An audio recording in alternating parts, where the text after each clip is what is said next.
क्या आप जानते हैं क्राइम सीन पर गिरा हुआ कुछ बाल या ब्लड की गिरी हुई कुछ बूंद से 100% एक्यूरेटी के साथ उस अपराधी का उस क्रिमिनल का पता लगा के उसे जेल भेजा जा सकता है। सो हेलो एवरीवन, आज बात करते हैं डीएनए फिंगरप्रिंटिंग के बारे में। डीएनए फिंगरप्रिंटिंग ऐसी चीज़ है जैसे कि हमारा जो बॉडी है और अगले इंसान का जो बॉडी है, दुनिया में सारे लोग 99.9% 99.9% सेम है, बट 0.1% वो अलग है। यानी वो हमारा डीएनए है जिसे हम पता लगा सकते हैं क्रिमिनल का। इस ये डीएनए फिंगर प्रिंटिंग दो चीजों में यूज किया जाता है। पहला इन क्रिमिनल केस, दूसरा पर्टिनिटी केस में, जिसमें माता और पिता की पहचान की जाती है। अब इसे हम समझने की कोशिश करते हैं कब और कैसे की जाती है। इसकी खोज सबसे पहले एलेक्स जेफरन ने इंग्लैंड में की थी 1984 में। हमारी बॉडी सिमिलर कितनी होती है? 99.9% सिमिलर होती है और बाकी का जो हिस्सा है 0.1% वो हिस्सा डीएनए होता है जिसे पता लगाया जा सकता है और हमारी बॉडी आपस में मैच नहीं करती है। पर ऐसे दो इंसान हैं जिनकी बॉडी आपस में सिमिलर होता है, यानी कि ट्विंस। ये दोनों जो आपस में इनका डीएनए मैच करता है। जो 0.1% है वो दुनिया में किसी भी इंसान से मैच नहीं करता है और इसी को ढूंढ निकालने को डीएनए फिंगर प्रिंटिंग कहा जाता है।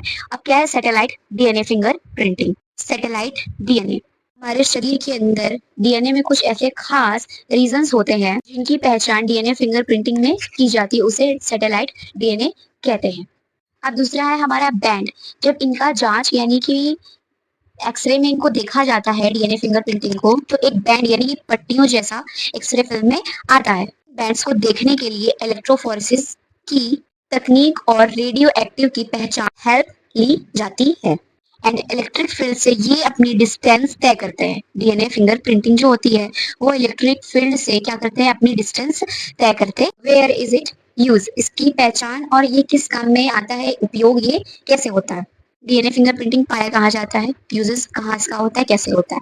पहला है हमारा ब्लड में, टिश्यू में, सीमन में, क्रोमोसोम्स में, हेयर में, हेयर फॉलिकल्स में, स्किन में, बोन्स में, सलाइवा एंड सीमन से ये कलेक्ट करके रिसीव करके इसका पता लगाया जा सकता है। इसका यूज इंपॉर्टेंट तौर पे दो जगह पे होता है। पहला रेपिस्ट का पता लगाने में, यानी कि इन क्रिमिनल केसेस में रेपिस्ट का पता लगाने में, क्रिमिनल का पता लगाने पे जो क्रिमिनल क्राइम सीन से वो सैंपल कलेक्ट किया हुआ हो उसे पहचान की जाती है। एंड दूसरा है पेरेंटिंग, यानी कि माता और पिता की पहचान के लिए क्रोमोसोमल के बैंड से पता लगाया जाता है उसके पैटर्न से।